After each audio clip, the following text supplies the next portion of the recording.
Ok, pessoal, vamos começar mais uma aula então sobre elasticidade. É a segunda aula sobre elasticidade, né? Dando continuação à última aula. Um pouco escuro aqui. Bom, não sei se todo mundo está enxergando aí, quem está online, tá ok, tá bacana. Acredito que sim. Beleza. Então, ok.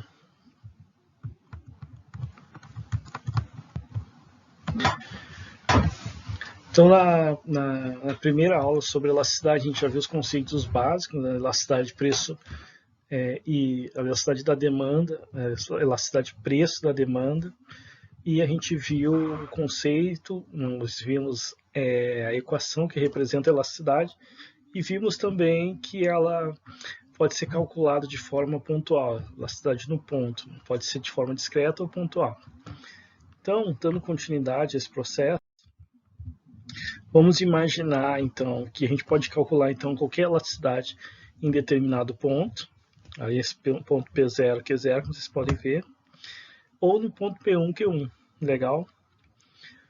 Se a gente for calcular de forma discreta, né, tem um detalhe, que é o fato do seguinte, assim, em cada ponto a gente já sabe como calcular, que é essa equação que vocês estão vendo aí, que é a variação da quantidade sobre a variação do preço vezes a razão do preço pela quantidade.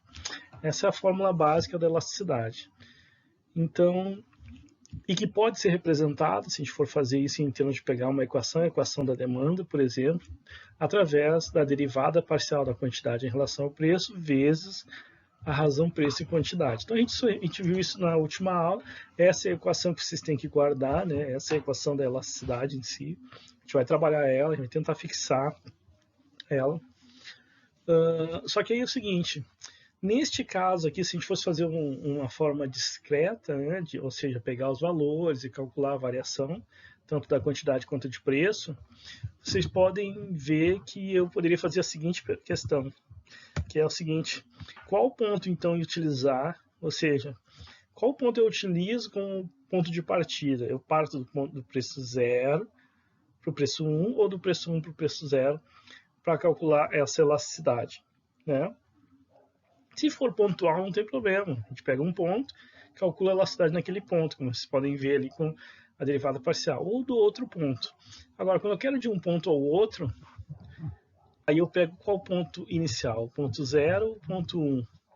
Aí é uma questão que fica em aberto, mas a gente pode fazer o seguinte, a gente pode pegar os dois pontos, pessoal. Ponto inicial, digamos assim, ou um ponto final, e vice-versa, e a gente pode usar os dois pontos. Se a gente usar os dois pontos, na verdade, a gente não está analisando mais a elasticidade de forma pontual. Se eu pegar só o ponto inicial, como está ali, que é o P0, Q0, ou só o ponto final, P1, Q1, ok. Eu posso calcular a elasticidade no ponto e saber qual é a elasticidade naquele ponto em específico. Mas eu também posso calcular entre os pontos, ou seja, eu posso usar os dois pontos e calcular uma média nessa faixa, digamos assim, entre esses dois pontos, e ter elasticidade média, digamos assim, nessa faixa. E o nome para isso daí é elasticidade no arco, ok? Então tá aqui, elasticidade no arco. Ou seja, eu posso calcular entre esses dois pontos. Beleza? Aí eu vou estar usando os dois pontos. E aí não tem, aí nesse caso em específico, tem que ser de forma discreta. O que é de forma discreta? Você usar realmente os valores, fazer a diferença entre esses valores e chegar nas variações e chegar por fim no cálculo da elasticidade. Só que aí essa vai ser a equação, pessoal, porque dado que eu vou usar os dois pontos, eu preciso fazer uma média, né? Ou seja, uma média do preço, que nada mais é uma média simples, né? Pegar o preço 0 e o preço 1 e dividir por 2, e uma média da quantidade, que seria pegar Q0 e Q1, somar e dividir por 2. É uma média simples, eu não sei se vocês já fizeram estatísticas, mas é uma média bem simples, é fácil de entender. E vocês podem ver que se a gente fizer essa média, tanto para preço ou quantidade, pegar o preço médio, a quantidade média, como está aí, aquele 2 que tanto divide, né, a somatória do preço, quanto divide o somatório da quantidade. Como eles estão numa divisão também, a gente pode eliminar, né? De forma que a gente só mantém o somatório. Aquele 2 corta com 2 ali, como vocês podem ver. E aí eu mantenho, então, a equação de forma mais simples, né? Então pode ser somente a variação da quantidade dividida pela variação do preço vezes o somatório do preço dividido pelo somatório da quantidade. Esse somatório, né, é pegando os preços, né, P1 e P0 e P1, no caso, e pegando as quantidades Q0 e Q1. Ou seja, eu estou analisando a elasticidade entre os dois pontos, né? O ponto zero, inicial, digamos assim, o ponto final, ponto 1. Legal? Ou seja, essa faixa vermelha aqui, que eu tracei, a gente está calculando como se estivesse calculando, digamos assim, elasticidade nesse trecho. Por isso que o nome se chama elasticidade no arco, né? Apesar de ser uma reta, esse é o nome usual, né? Elasticidade no arco. Bacana? Mais ou menos bacana. Daí o que vai acontecer? Dado então essa nossa matéria, que a gente inicia com ela, né? A elasticidade no arco, entendido isso, vamos fazer um exercício, né? Já de início para fixar. Então, o que eu quero de exercício para vocês? Eu quero que vocês façam, pessoal. Pega o papel aí, lápis, caneta, e bora lá. Lembram daquela equação? Essa equação tá na apostila que eu já enviei para vocês. E na apostila, pessoal, no final de cada parte da apostila tem uma lista de exercício. Então, nessa lista de exercícios, vamos pegar esse exercício aqui. A gente já vai fazer, acho que o primeiro exercício da lista até. Ou se não é o primeiro, é um dos exercícios iniciais da lista. Aí o que acontece? Calcule a elasticidade da demanda no arco, considerando os resultados do exercício anterior, por exemplo. Isso aí, com certeza, na lista é uma continuidade, né? A gente está pegando um trecho, então. Aí o que acontece? Tendo essa equação de oferta, essa equação de demanda, você já sabe encontrar equilíbrio pelas aulas passadas ou pelas disciplinas que vocês fizeram. Se caso não soubessem, nas aulas passadas a gente viu isso. E aí a gente tem preço de equilíbrio, que é igual a 8, lembram disso, e a quantidade de equilíbrio, que é igual a 1.819. Alguns alunos chegaram a esse valor, outros alunos podem refazer caso contrário, mas vão chegar nesse valor aí. E aí o que o exercício pede, na verdade? Né? Ele diz o seguinte: suponha uma queda no preço, ou seja, em relação ao equilíbrio, é claro, né? De P8, então, para P1 igual a 5, tá? Teve uma queda no preço. E aí, então, você vai fazer o quê? Você vai calcular a elasticidade no arco. Mas que arco, né? Não, essa diferença entre o preço. Ele vai de P8 para P1, ou seja, uma queda de 8 para 5. E aí você vai ter uma alteração na quantidade, então eu já vou sugerir para vocês calcular a quantidade. Como você vai fazer isso, pessoal? É prestar atenção. Se ele está pedindo a elasticidade de demanda no arco, de demanda, ele já está dizendo para ti que ele quer a equação da demanda, a reta da demanda, aquela retinha azul que a gente viu ali. Então, pessoal, você vai pegar o preço 5 e colocar na demanda, e aí vai achar o preço Q1 correspondente a quantidade Q1 correspondente ao preço P1. Ponto, já fez um passo. Se tem P1, Q1, tem PE, QE. E aí você já tem o arco, é só colocar naquela equação que a gente viu anteriormente e encontrar a elasticidade no arco, beleza? É tranquilaço. Então eu vou sugerir para vocês que estiverem vendo agora ao vivo, eu vou dar 5 minutos, mas quem estiver vendo a gravação, eu sugiro que pause, né, o vídeo agora, faça o exercício e daqui a pouco eu vou vir com o resultado. Mas quem estiver online, eu vou dar 5 minutos, vocês façam aí também. Então, beleza, pessoal. Vamos ver como é que é essa primeira resolução aí. Aí depois a gente vai para outra, eu dou mais um tempinho para vocês. A quantidade é simples, assim, você de certa forma assim, só faz aquilo que eu falei mesmo, substitui o preço, no caso, na quantidade, porque o que a gente está calculando é a elasticidade da demanda no arco. Então você substitui na quantidade demandada, ou melhor, na equação de demanda. Fazendo isso, vocês vão conseguir encontrar essa quantidade que está aí, 2.308, e aí, substituindo naquela equação que a gente viu anteriormente, você vai ter o quê?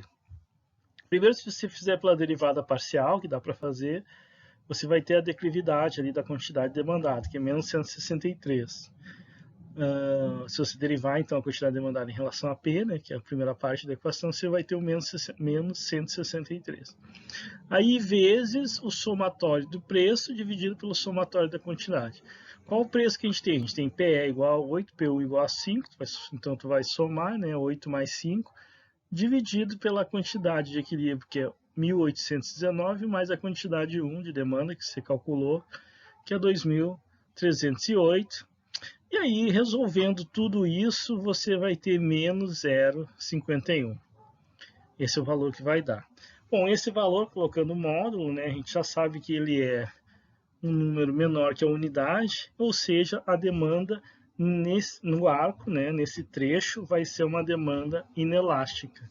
Então é assim que se calcula a demanda no arco. A gente calculou um trecho, então o preço caiu, né, de P8 para P5. E agora a gente vai fazer, eu vou dar um tempinho também para vocês, um aumento de preço. Vamos supor agora que o preço vai para P2 igual a 12. Então o processo é o mesmo, né? Apesar que agora é um aumento de preço, mas tudo bem.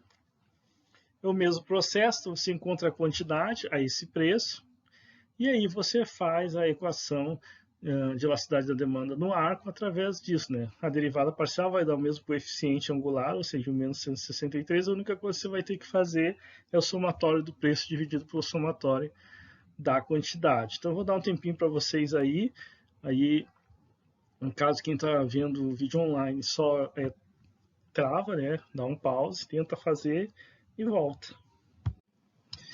Então vamos ver o resultado, né? Primeiro você substitui ali a quantidade, vai achar uma quantidade de 1.167, né? E aí com isso você substitui lá na equação da elasticidade no arco, e vai ser menos 163 vezes a soma do preço com a quantidade, né? Desculpa, a soma dos preços, que é 8 mais 12, né? O preço de equilíbrio mais P2, e dividido pela soma das quantidades, que é a quantidade de equilíbrio, 1.819, mais essa quantidade achada agora, Q2, né, 1.167. E o resultado vai ser esse, né, menos 1,09, e o módulo é um pouco maior que 1, então significa que a demanda no arco, nesse trecho aí, é elástica, né, maior que 1, ela é uma demanda elástica. Então, essa é a forma de calcular, então, né, a elasticidade no arco. No caso aqui da demanda, né. Bom, então agora vamos continuar analisando essa questão da elasticidade. Deu para ver que ela tem uma relação direta, né, com a declividade da curva da demanda. Então, o que é isso, né? Em parte, a elasticidade é definida pelo coeficiente angular da curva de demanda. Então, conforme é o valor desse coeficiente angular, de certa forma determinado o valor da elasticidade da demanda. Então, o que é o coeficiente angular? Se você fizer a derivada parcial, né, da quantidade em relação ao preço, o que você tem como resultado é o próprio coeficiente angular, né, da elasticidade da demanda, ou da equação em si, da equação linear, né? Então, temos o seguinte, que aqui ó, ele é utilizado diretamente no cálculo da elasticidade, o coeficiente angular, que é esse Bzinho que a gente encontrou, né, Bzinho negativo. Por isso, inclusive, que o cálculo da elasticidade de preço da demanda tem como fato gerar um valor negativo na qual a gente usa um módulo, né? Então, está aqui o coeficiente angular diretamente fazendo parte do cálculo da elasticidade da demanda. Então, ele, na verdade, ou seja, a declividade da função demanda, de certa forma, está vinculada diretamente com a elasticidade da demanda. Tá? Então, quanto maior a declividade, que é 1 dividido por B, né, da curva da demanda, se você reorganizar a equação de demanda, quanto maior essa declividade da curva da demanda, menos elástica ela é em relação ao preço e quantidade no arco. Então, como é que a gente pode ver isso? Vamos analisar esse gráfico aqui, ó, onde tem todas essas formas de elasticidade. É claro que uma demanda totalmente vertical vai ser uma demanda completamente inelástica, como está ali, e lá no outro lado a gente pode ver que totalmente deitada, ou se preferir horizontal, né, a gente tem uma demanda completamente elástica, que a gente também definiu como demanda perfeitamente elástica, né. Então, ou seja, para cada ângulo, assim, a gente tem um certo nível de elasticidade. Então, o coeficiente angular vai estar vinculado a isso, por exemplo. Quando o Bzinho aqui ele é zero, então significa que a função demanda ela é constante, ela vai ser igual ao A. O Azinho é uma constante, né? Que é o coeficiente de constante. Então, necessariamente, é uma reta vertical na qual ela não responde à variação de preço. O preço pode aumentar, diminuir, que não vai alterar a quantidade demandada, ela vai estar fixa naquele ponto ali. Então, nesse caso, obviamente, não há relação entre preço e quantidade. Há um B igual a zero que torna independente essa relação, digamos assim. E aí, temos uma reta vertical, como aquele primeiro que vocês estão vendo ali. E aí, outra coisa, se o valor estiver entre 0 e 1, aí a gente tem uma maior inelasticidade da demanda, né? Então, por quê? Porque responde pouco a preço, né? Você tem pouca sensibilidade da quantidade demandada em relação ao preço, dado que a resposta é proporcionalmente menor que 1, né? Ou seja, se tiver 0,2, se o B for igual a 0,2, é uma baixa resposta que o preço dá em relação à quantidade demandada. E aí, se ele tiver entre 0 e 1, então você tem uma inclinação mais ou menos como está ali, né? Uma semi-horizontal completamente. Ela tem uma inclinação alta, mas tem uma baixa resposta. Então, a gente diz que ela é inelástica, né? Uma demanda inelástica. Se ela tiver um ângulo totalmente transversal, como é esse caso do meio, aí a gente tem uma resposta com proporção idêntica, ou seja, o preço, a quantidade que ele aumenta vai ser exatamente a quantidade que vai diminuir na demanda. Então, ele tem uma relação direta. Aí a gente tem uma reta da curva de demanda, digamos assim, que é totalmente transversal, né, como vocês estão vendo aí. Ou seja, uma inclinação de 45 graus. Legal? E se caso ela aumentar, então esse valor aí, ela começa a se tornar elástica, né? E quanto mais elástica, mais deitada é essa curva de demanda, como vocês podem ver. Então, com uma declividade menor, ou seja, quanto mais horizontal, mais elástica essa demanda. No limite, ou seja, se for para infinito esse valor, um valor extremamente grande do B, aí a gente tem uma reta vertical, como vocês podem, horizontal, como vocês podem ver nesse último caso aí. Então aí a gente tem a relação direta que existe entre a declividade da demanda com sua elasticidade. Quanto mais vertical a reta de demanda, mais inelástica ela é. E quanto mais horizontal, ou seja, deitada essa reta de demanda, vocês já sabem que mais elástica ela é. Ela responde muito, a quantidade responde muito a preço. Enquanto quanto mais inclinada, mais de pé se preferirem ela responde pouco a preço, mas inelástica ela é.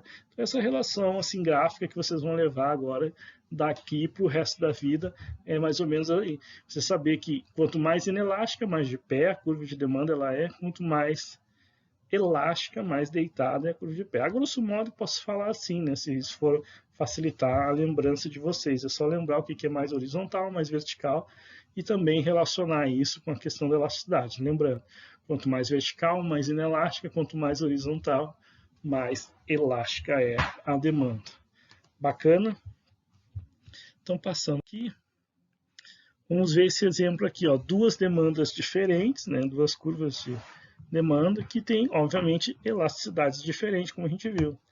Então, vamos ver, a curva de demanda A, ela tem uma elasticidade menor, que o valor, pelo menos, né, da elasticidade vai ser menor que a curva de demanda B.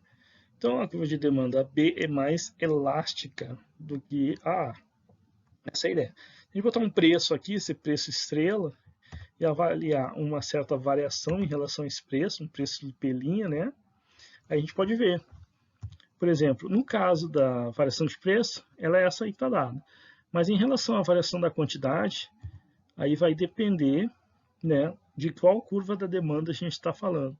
Como vocês podem ver, no caso da curva de demanda A, a gente tem um novo preço, esse aumento de preço vai bater no ponto D, enquanto na curva de demanda B, esse novo preço vai bater ali no ponto F. Então você tem uma mesma variação do preço, mas uma diferente variação da quantidade. Olha bem, a variação da quantidade daquela que está mais deitada, se você preferirem, né, mas uma declividade maior, aí tem uma variação maior da quantidade. Aquela que está mais em pé, com uma maior, mais inclinada, com uma declividade menor, né, aí você tem uma variação da quantidade menor. Então, por quê? Porque ela é mais inelástica. E aquela que está mais vertical, né, mais, horizontal, que ela está mais deitada, aí tem uma variação da quantidade maior. Então, essa é a questão da elasticidade, como eu falei para vocês. Se a inclinação dela vai aumentando, vai ficando mais em pé, aí você tem maior inelasticidade. Se ela vai declinando, ou seja, ficando mais deitada, aí você tem uma elasticidade maior, tá? Então, como a elasticidade de preço da demanda média, a quantidade demandada muda em resposta a uma mudança nos preços, ela está intimamente ligada ao formato da curva de demanda. Como eu falei para vocês, né? Bacana, legal. Ok, então elástica mais deitada e mais em pé inelástica. Bora lá então. Temos aqui essa demanda, já dá para ter uma ideia do formato dela. E aí a gente tem aqui esse exemplo, por exemplo, o preço aumentou de 8 para 10, então ele aumentou 25%, né? Aumentou 2 unidades em relação a 8 é 25%, e caiu aqui quanto? 50%, né? De 60 para 30. Em unidades também significa a metade, né? De 60, ou seja, 50%. E aí o cálculo, pegando as variações, né?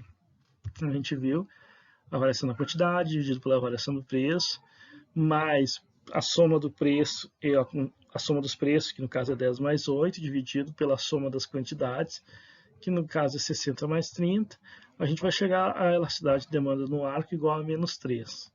Colocando o módulo, está aí, né? A gente sabe que 3 é um número maior que 1, essa demanda é, então, elástica. A gente viu que ela tem uma declividade maior, né? Ela é mais deitadinha, assim, em relação a uma demanda normal, então a gente já podia prever que ela tem essa possibilidade, então, de apresentar uma variação da quantidade maior que a variação do preço, beleza? Como aqui para esse outro exemplo, olha, ela já tem já uma declividade, uma inclinação, né, maior, digamos assim, ela mais em pé, então já podemos ter uma ideia do que vai acontecer. Assim, bom, olha só, a variação do preço, como vocês podem ver, é um aumento de 50%, né, de 10 para 15, ok? E a queda da quantidade vai ser em 10 unidades, o que significa de 50 para 40, o que dá 20%, né, em relação a 50, essa queda de 10 unidades. Então tá aí. Se a gente calcular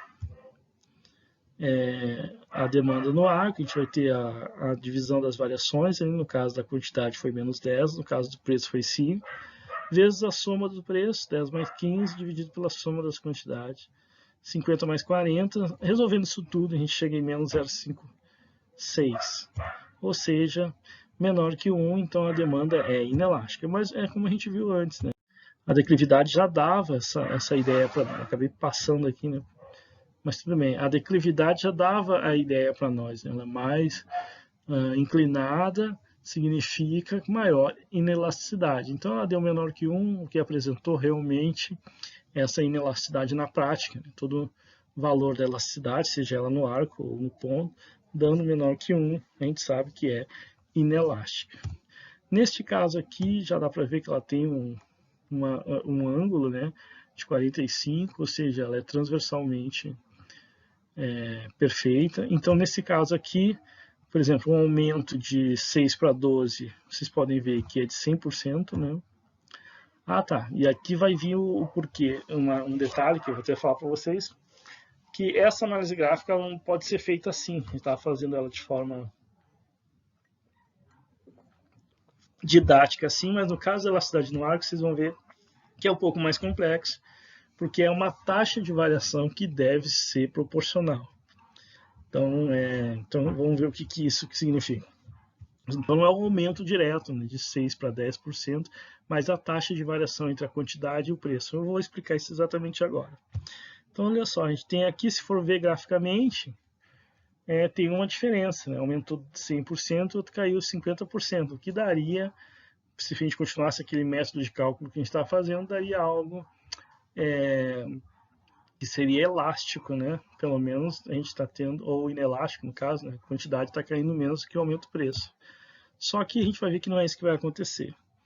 E por quê? Né? Temos as variações, podemos calcular então aqui os resultados. Você pega 40, divide por 6, divide a soma do preço pela soma da quantidade. E deu menos 1, que significa elasticidade unitária, e não inelasticidade como a gente poderia imaginar, por conta de uma queda da quantidade. Mas por quê? Porque, na verdade, o que é proporcional aqui é a variação média, ou seja, a taxa de variação percentual no arco. Então, se eu pegar só a taxa de variação da quantidade, ela vai dar em torno de menos 0,33, porque é a variação dividido pela média entre as quantidades. E a mesma coisa acontece com o preço, é uma variação dividida pela média dos preços. Então, pessoal, na verdade, essas variações são proporcionais e por isso que a elasticidade acaba dando uma elasticidade unitária, porque quando é proporcional ela é unitária. Então a gente não pode fazer essa vinculação porque foi exatamente aquilo que eu falei para vocês no início. Não dá para partir do preço 0 para o preço 1 e nem do preço 1 para o preço 0, porque na verdade é a média entre os dois e não a preponderância de um sobre o outro. Legal? Mas se fizer o cálculo direitinho, vocês vão chegar nisso, sem ter que se preocupar muito, né, com a questão de a gente já simplificou, né, essa equação, então não precisa se preocupar muito com essa proporcionalidade. O que bater ali, se o valor for igual a 1, você já sabe que é elasticidade unitária. Agora, se você for fazer a análise direto no gráfico, você pode estar pensando isso, né? Eu vou partir de um ponto para outro, então vai ter que estar um igual ao outro, ou seja, um vai ter que ter um aumento de 10%, o outro vai ter que ter uma queda de 10%, mas não, porque tem que ser a média de ambos e não de um ponto só para o outro. Essa é a ideia, então por isso que tem essa distinção aqui. Bacana?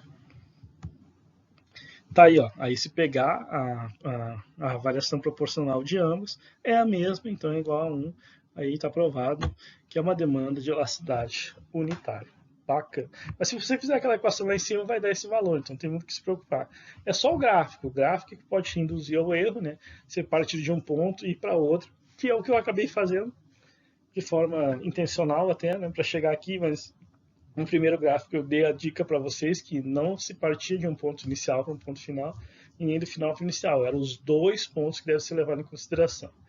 Mas aí eu acho legal fazer isso, assim, porque vocês podem ver que a questão da elasticidade no arco é diferente de uma elasticidade pontual, partindo de um único ponto. Bacana? Então, dito isso, bora lá. Claro, se você fizer a pontual, você vai achar esses outros valores aí. Né? No caso de um ponto vai ser elástico, no outro ponto vai ter uma inelasticidade, coisa e tal. Mas isso você fizer em cada ponto separadamente. Ok, pessoal. Deixa eu ver aqui que o pessoal, rapidamente, só um minuto. Ok, continuando então. Nesse gráfico aqui dá para ver tranquilamente o que está acontecendo. Né? Você tem uma demanda totalmente inelástica, né? Então aí, ó, quantidade 4, quantidade 5, preço, desculpa. Tanto faz o nível do preço, não muda a quantidade. Então a gente tem uma demanda que apresenta inelasticidade total, ou ela é anelástica, né? Ou perfeitamente inelástica, ou seja, não tem elasticidade nenhuma. A variação aqui, por exemplo, igual a 1 do preço, mas a variação da quantidade não existe. Né? Vai estar fixado nesse valor, por exemplo, 100, e a variação da quantidade é 0. E nesse caso, claro, um 0 dividido por qualquer coisa, multiplicando qualquer valor, vai dar 0. E elasticidade igual a 0, vocês já sabem que é uma elasticidade inexistente, ou seja, uma demanda anelástica nesse ponto. E nesse caso, se é perfeitamente vertical, né? Horizontal, né? Ou seja, deitado, você vai ter já outro caso extremo, de que a variação, qualquer preço acima, né, a quantidade demandada é igual a 0, ninguém compra, e qualquer preço abaixo, a variação vai para o infinito, ou seja, a demanda é totalmente vendida nesse caso. A variação aqui vai para 0 e a variação aqui embaixo vai para o infinito. E aí, quando acontece isso, se a gente fizer o cálculo da elasticidade, a gente vai ver que ela também vai para o infinito, ou seja, a demanda é perfeitamente elástica nesse caso aqui, ok? Aí, demanda perfeitamente elástica, tanto no ponto quanto no arco vai dar esse valor. Beleza? Então, bora lá. Aí tem essa diferença entre a elasticidade no curto e no longo prazo, né? Então agora a gente pode adicionar a questão temporal sobre o comportamento da elasticidade. E como é que acontece isso? Aí depende do tipo de bem, né? Alguns bens vão se comportar de uma forma e vai ter sim uma influência do tempo e vão se modificar, e outros bens vão fazer também isso aqui de forma contrária, inversamente. Bom, vamos ver como é que isso acontece. A elasticidade de preço da demanda varia, então, com o período de tempo de que o consumidor dispõe para reagir a mudanças no preço. Então, veja bem, para a maioria dos bens e serviços, o que vai acontecer? A demanda no curto prazo é inelástica, ou seja, não respondem tanto à variação do preço, contudo, no longo prazo tendem a ser mais elásticas, exemplo, gasolina, médicos, etc. Ou seja, o que você consumir. A gasolina é tranquilo, né?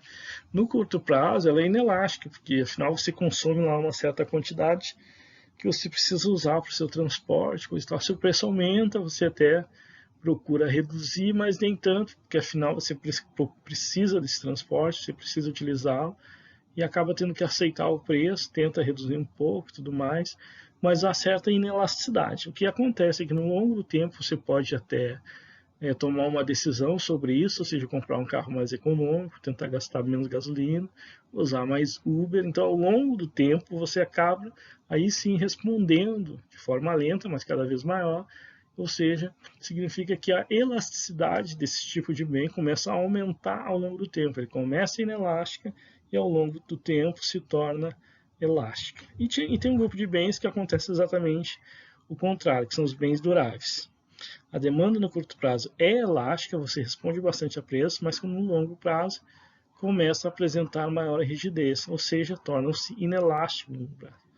Exemplos são automóveis, geladeiras, televisões. Esses aí são os bens de consumo duráveis que você compra e vai durar muito tempo, vai durar anos, né?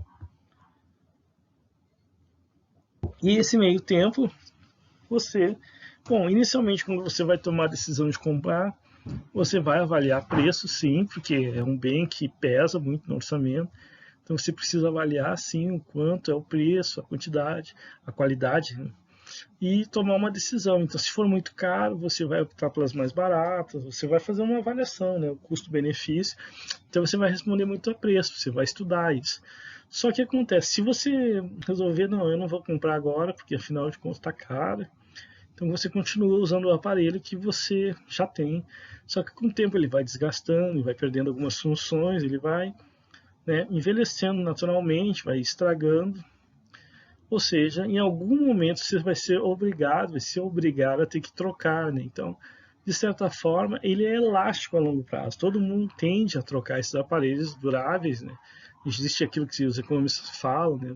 Tem cada nomenclatura no Brasil, chamam de demanda reprimida dos bens duráveis, né? Porque realmente as pessoas demoram muito para responder, a não ser que em algum momento tenha uma queda significativa do bem, daí muitas pessoas decidem fazer essa troca logo, aproveitar uma queda de preço, um aumento da sua renda e fazer essa troca. Então respondem bastante a preço, né, no curto prazo, mas no longo prazo é inelástico. Respondem pouco a preço, são necessariamente obrigados a comprar em algum ponto. Então há uma certa inelasticidade no longo prazo. Há uma demanda já determinada para esses bens. Bacana, pessoal. Dito isso, esse é o comportamento de alguns bens, né? Uns, então, apresentam inelasticidade inicialmente e elasticidade ao longo do tempo, e outros apresentam elasticidade no curto prazo e inelasticidade no longo prazo, que é o caso dos bens duráveis.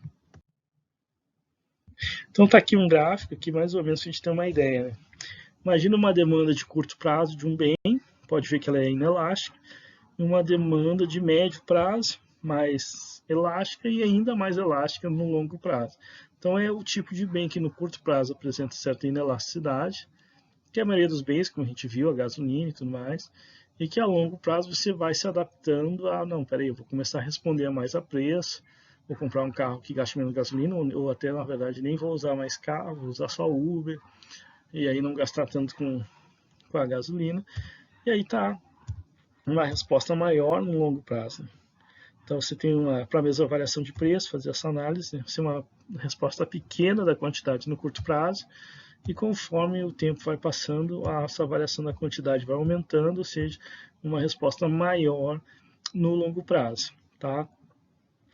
Então, se o preço começar a cair da gasolina, daí você começa a consumir mais, né? Talvez não tanto no curto prazo, como eu falei para você, você já tem um padrão e tudo mais, mas ao longo do tempo você vai se acostumando com esse padrão e aí até considera comprar um carro com motor que consome um pouquinho mais, coisa e tal, dado que a gasolina, se ela ficar barata no Brasil, a gente sabe que é o contrário, né? Aí você vai usando carros cada vez mais menos econômicos se a gasolina ficasse mais barata. Você pode comparar o Brasil com a Venezuela nesse item. A Venezuela com carrão, aqueles carros grandes assim que gastam muito gasolina, o pessoal não está nem aí, afinal é muito barata a gasolina, e chegando no Brasil os carros todos tentam fazer o máximo de economia possível, né? Em termos de gasolina, até alguns flex para poder substituir por álcool, se for o caso, porque é caro pra caramba no Brasil a gasolina. Então tem isso, né? Você responde, tu vê os mercados, né? Um do lado do outro, no caso aí Boa Vista e Santa Helena, você vai avaliar o fato dos carros serem diferentes, porque um está preocupado com o preço da gasolina e o outro não tanto. Ao longo do tempo, né, isso acabou gerando o tipo de consumo de automóvel de cada região. Então veja que ao longo do tempo há uma elasticidade. No curto prazo, há certa inelasticidade. O que o venezuelano vai fazer se aumentar o preço da gasolina? Ele vai se acostumando um pouco a usar menos o carro. E se o preço caísse, né, a gente ia se acostumando aos poucos também a talvez usar um pouco mais o carro, usar carros que consomem um pouquinho mais. Isso ia levar um tempo para a gente responder. Por isso, essa diferença de curto e longo prazo. Bacana, pessoal? Tá aí, então. E aí a curva vai cada vez caindo mais, ficando mais horizontal ao longo do tempo.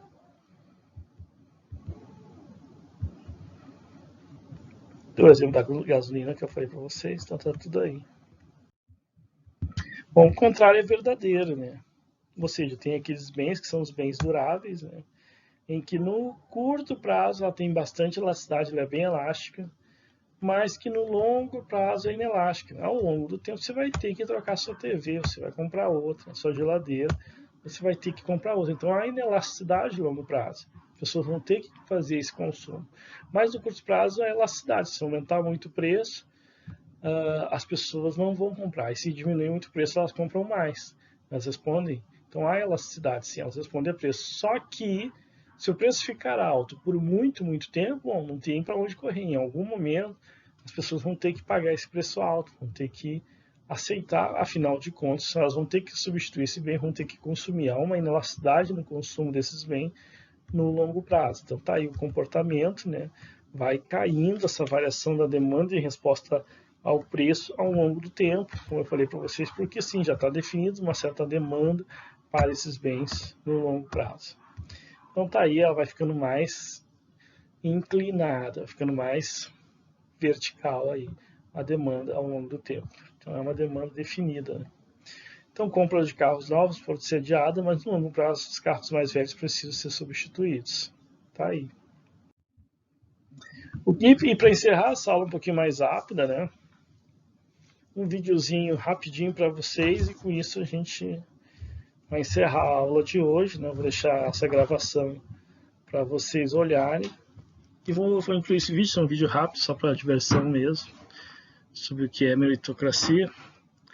E aí até a próxima aula, pessoal. Bacana?